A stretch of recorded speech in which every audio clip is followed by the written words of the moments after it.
what would each of you tell your 17-year-old self? Well, let's not answer time travel questions like buy Bitcoin or some stupid shit like that. Let's actually, what would I, stop wasting your time. So I was 17. I was working at a fast food restaurant making sandwiches. Now, the internet didn't really exist as such, but looking back on it, it was part of my journey. And I regret nothing because I ended up where I am. So would I even go back and tell myself anything is the question. If I had to, it would be to not burn so much of my time. Let's talk to the 17-year-olds who are listening. You know, do you finish your job, come home, play video games, etc.? That's what I used to do when I was 17 a little bit. What I didn't do is come home and think, okay, fuck. Let's work on something new. Let's try and build something. Let's start a YouTube channel. Let's start creating content instead of consuming content. I'd tell myself to be a little bit more proactive with my free time and not fuck around so much. Starling, let's go on the line. Yeah, I'd tell myself, don't bother pursuing like a chemistry degree and go straight into entrepreneurship. Yeah. That was basically like. So you have a chemistry degree? I do. I have a double degree in chemistry. So you were mixing the drinks tonight then? I think you're come on, chemistry boy. Why don't you believe in traditional education? It's a complete. No, this is important because this is one of the biggest proportions. This is one of the biggest proportions of people's lives in debt, and it's also one of the biggest lies that's purported by society. This is a really big, important subject. So why, as someone who's been through the educational system, because I've never been through it, right? I have my views on it, but you've been through it. Why do you not firmly believe in the educational system? Well, first of all, university is just one big booze up for the most part. It's like a 4-year booze up. That would be terrible. Losers. Well, we booze with purpose. Yeah, that's true. Yeah.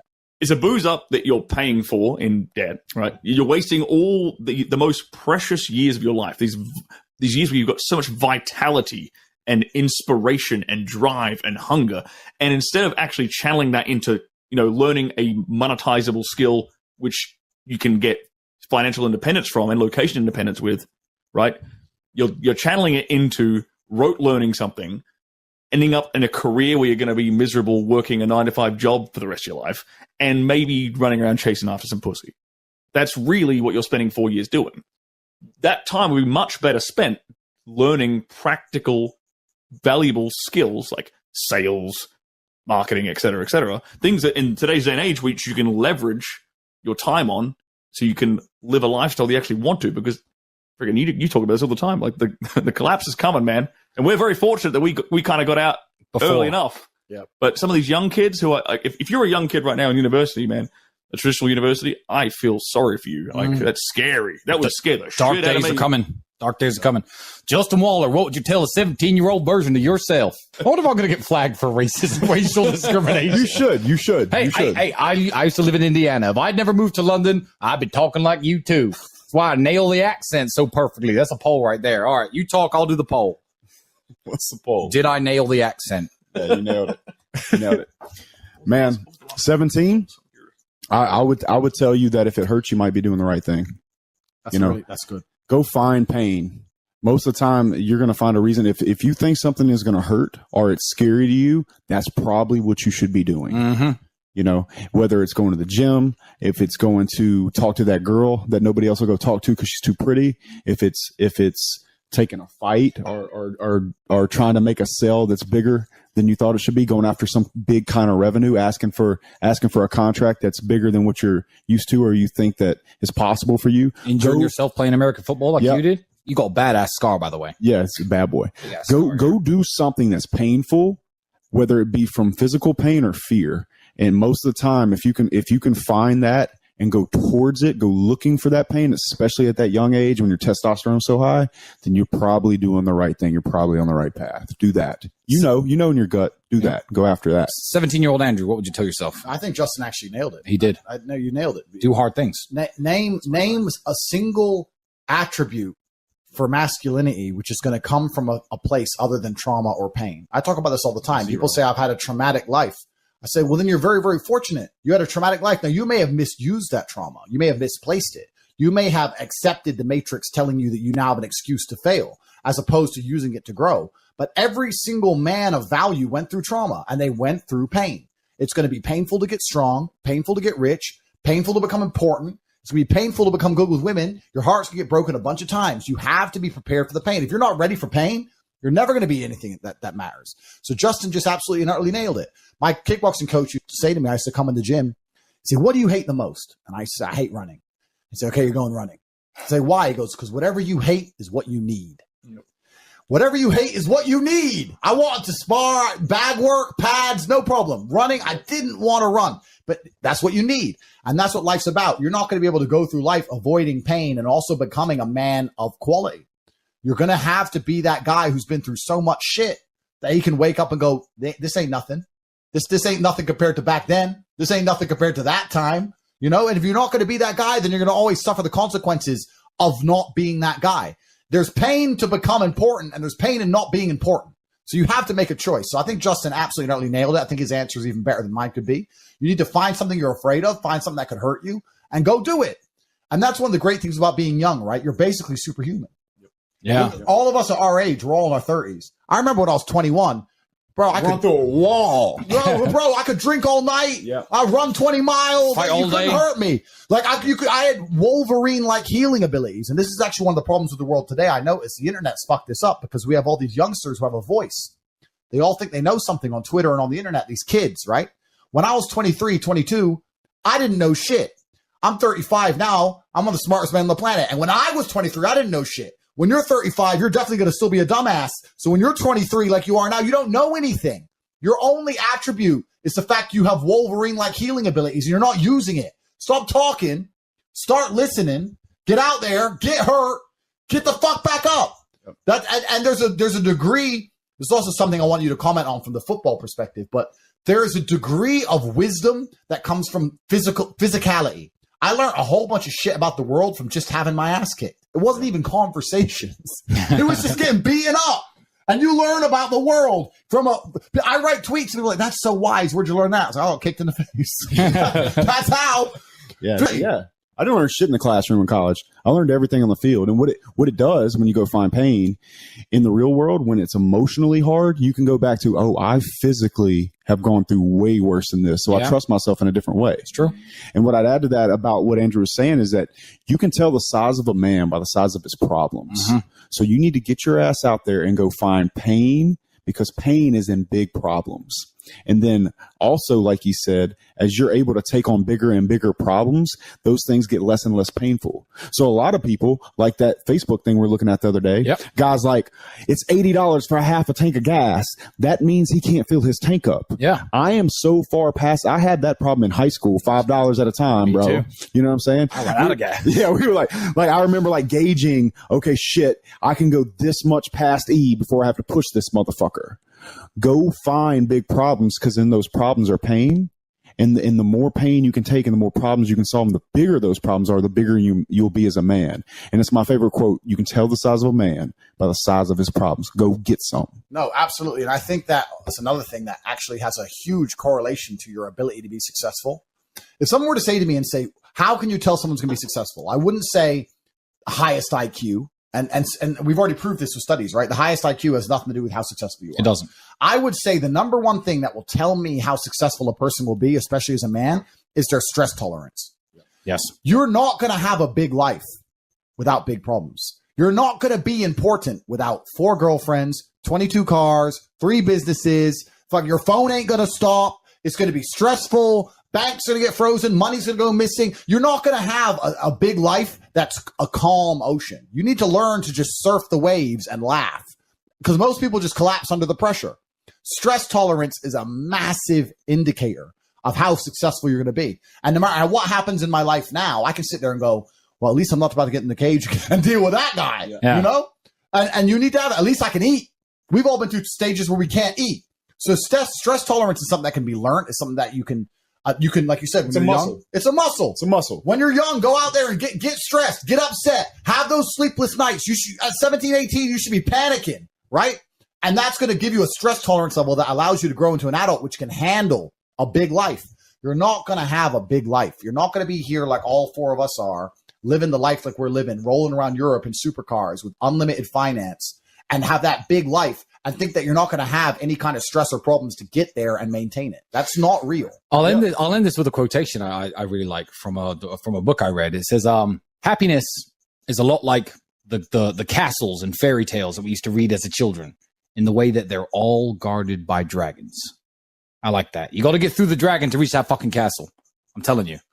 What's like your advice to a guy who's whatever. He could be coming out of university or in his 30s, but he's like looking for a little direction. How do you start off, get centered to become successful, get money, get bitches? Like what would you tell them?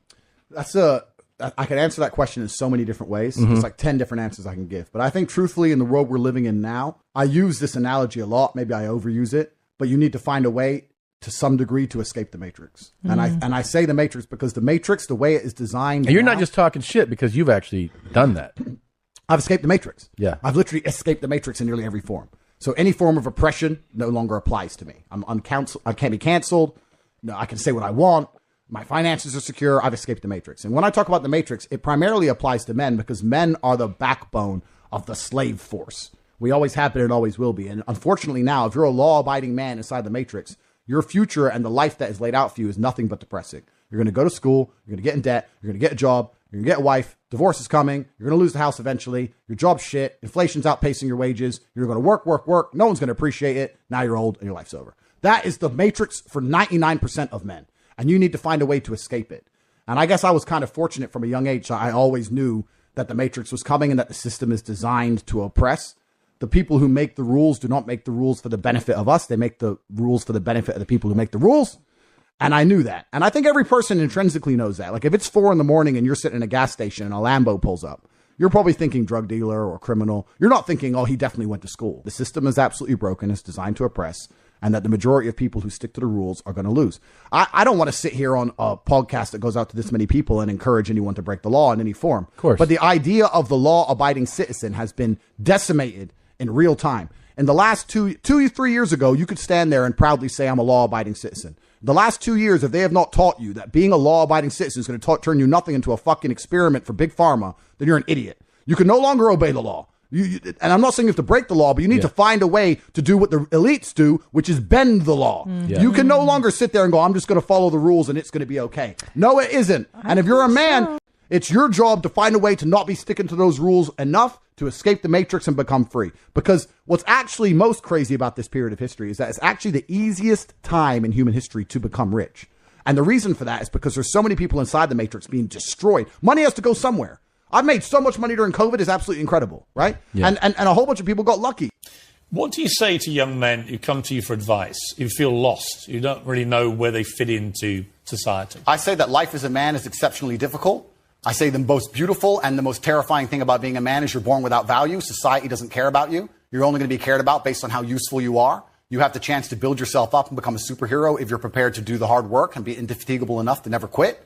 But if you're going to stand around and wait for a handout, nobody's going to ever respect you. And I think that a lot of people have forgotten about how difficult and how competitive it is as a man. We're always in constant competition with each other. And it's your duty as a man to stand up and say, I want to be as important and strong and good-hearted and God-fearing as possible. And I need to work hard to achieve those things. The dangerous thing about overly emotional men is that they're dangerous. They're genuinely dangerous. This is what's crazy.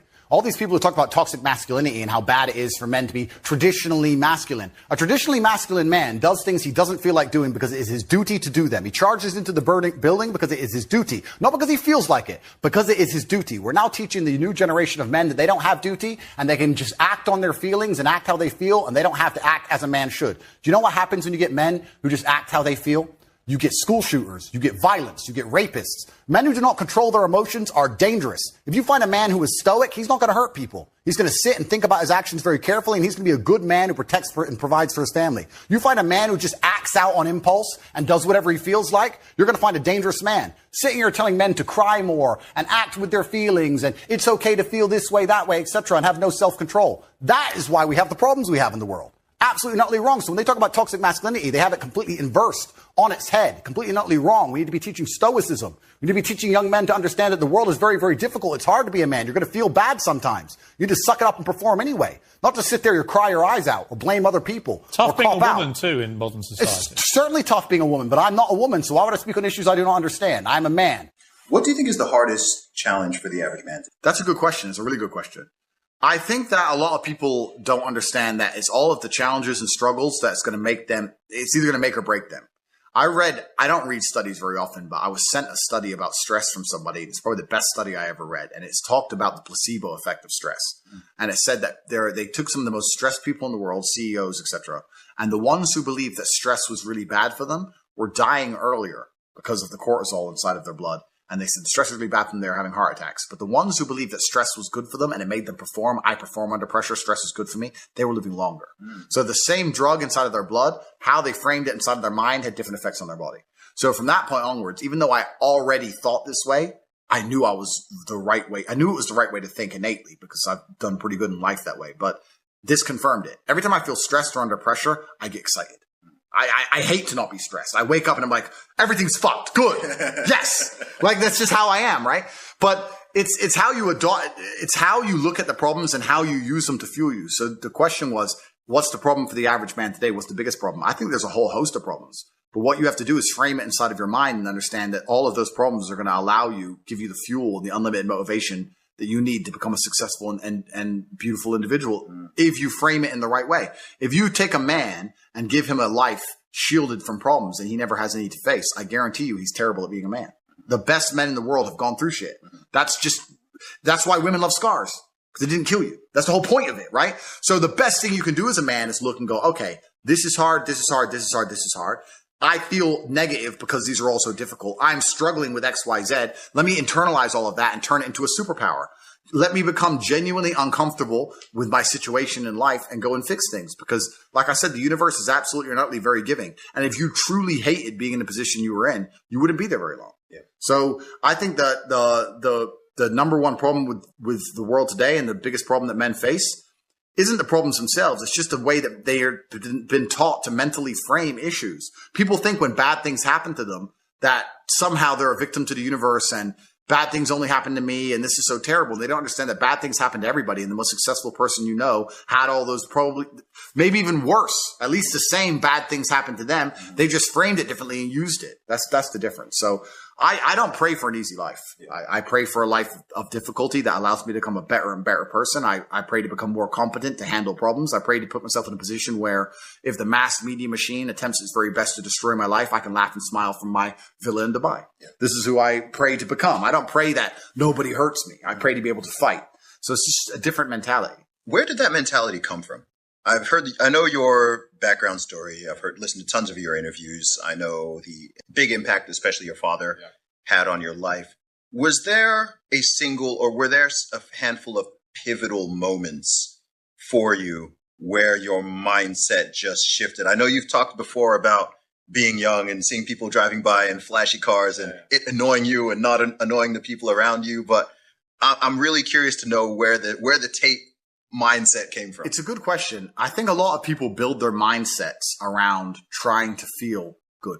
Okay. So that's why we were talking earlier about people who want to ignore the idea of personal responsibility or self-accountability because they feel better if they pretend it's not a real thing. They feel better if they pretend everything's someone else's fault. A lot of people's mental model and how they view the world is based around them feeling as good as possible. So when you sit there and talk to somebody who has the mask on and they refuse to believe the elites are laughing at them, it's not because they can't comprehend the ideas. It's because they feel better if they don't believe that they are a clown to the elites. I feel better if this is really all innocent and it's really all about a disease. So people are they're basing their mindsets around trying to feel good. I have always tried to base my mindset around absolute competence, regardless of how I feel. And there are certainly disadvantages to that. There are times you're going to be a lot more pessimistic, or you're going to be a lot more stressed, or a lot more, pissed off about certain things than others. Yeah, that can be seen as a downside. But like I said, I use all of those things for unlimited motivation to propel my endless upward trajectory. But if you construct a mindset that allows you to be as competent as possible, as opposed to feel any different or feel better, then you're going to naturally come to the conclusions I've come to. You're as competent as possible if you believe you can affect absolutely everything about your life. You're as competent as possible if you believe absolutely everything that's happened to you, whether good or bad, is completely your fault. You're as competent as possible if you believe the bad things that happen to you are going to allow you to work harder and become even better. When bad things happen to me, the first thing out of my mouth is good. Good. Andrew, they took $10 million out of the bank because they canceled you. Good. Good. That's just my response. Good. Andrew, this happened. Good. Good. Now I'm really pissed. Good. This mindset I've constructed allows me to be as fearsome a competitor as possible. It allows me to be a feared opponent in any realm of human endeavor. And that's the point of a mindset. Why would you have a mental model or a mentality that made you anything less? In the ultra competitive world that we've just discussing that everybody wants the things you have, why would you absorb information or construct a mental model that doesn't allow you to be as competitive as possible. I am a feared competitor in anything I do. Anyone who's up against me at anything is going to feel a degree of nervousness just because it's me.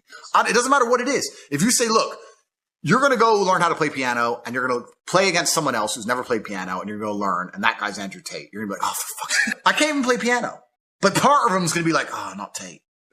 Even though I have no piano experience, because they just know me. They know my mindset. They know my determination. They know I'm stubborn. They know I don't quit. They know I'm going to win. That's just who I am. So I've constructed a mental model that allows me to be competent and to always succeed. And that's how I've come to the conclusions I've come to. And I truly, once again, don't understand how people go through the world with any other mental model. I get asked all the time, but what do you feel? Or what about happiness or depression? That doesn't even... How I feel doesn't cross my mind. I don't know how else to explain it. There are days where I'm pissed off or sad or happy.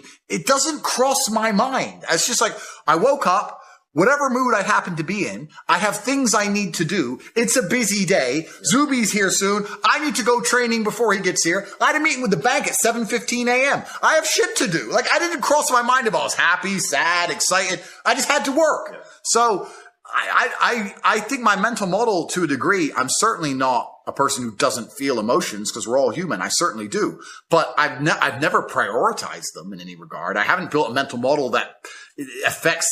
I haven't put them in the middle of my mental model and then affected my actions based on how I feel for each one. It's absolutely and completely the opposite. I would love to do a podcast on a day where I'm particularly sad and a podcast on a day where I'm particularly happy. And I guarantee you wouldn't be able to tell the fucking difference. So that's what allows me to be competitive, right? Because if you're competitive, if you want to be the most competitive predator on the planet, you have to be able to hunt in the day and the night.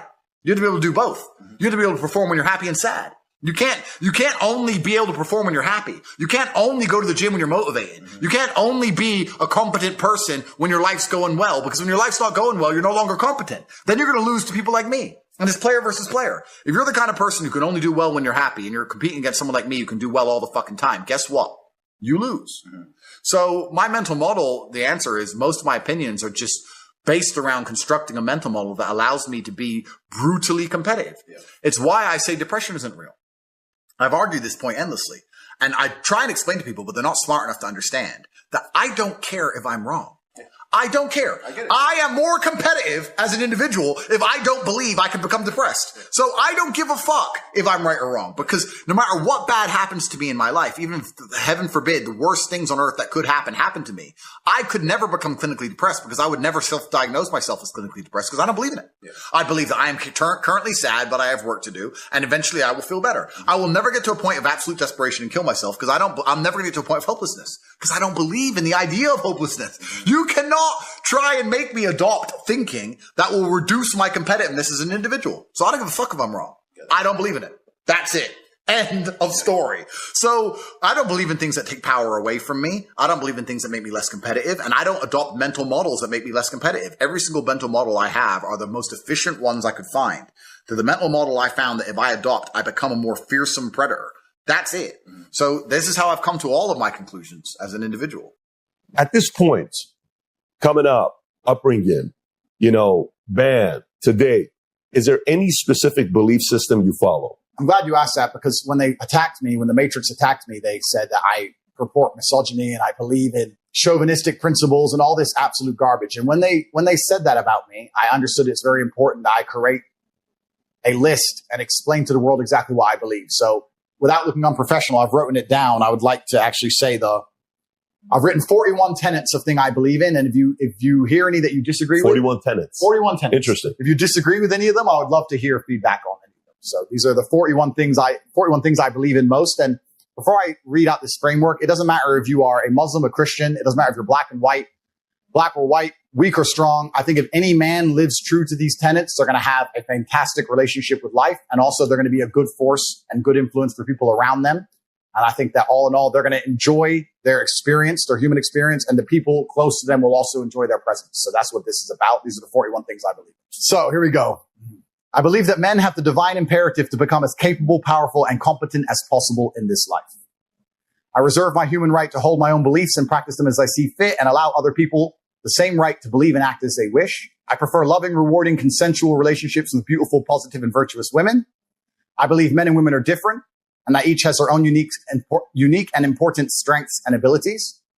I believe men have the sacred duty to protect and provide for the important people in their lives.